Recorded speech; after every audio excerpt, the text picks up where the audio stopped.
Also am meisten nervt mir jetzt gerade, dass ich das Video machen muss. Ich bin der Paul Peter, Backstundenleiter bei der Bäckerei Steinleitner und bin seit 6 Jahren fast da. Und ich bin der Schmied Samuel. Ich bin seit September 2019 bei der Bäckerei Steinleitner und bin als Geselle angestellt.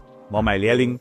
Also die liebste Aufgabe kann man eigentlich gar nicht genau definieren, weil irgendwie alles schön ist. Und das, glaube ich, macht es auch aus, dass man nicht immer nur eins macht, sondern einfach einmal insgesamt überall mal ein bisschen dabei ist. Das Besondere bei der Bäckerei Steinleitner ist, dass wir mit natürlichen Rohstoffen arbeiten und eben mit so Backzusätze und Keine Backmischungen. genau, keine Backmischungen, sondern mit natürlichen Rohstoffen. Da weiß man einfach, dass man was Gescheites herstellen kann. Mein Lieblingsbrot ist das 1812er Gewürz und die Urgroße.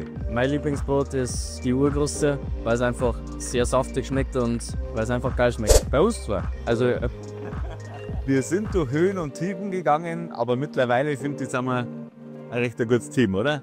Ja, seitdem ich erwachsen bin. Ne?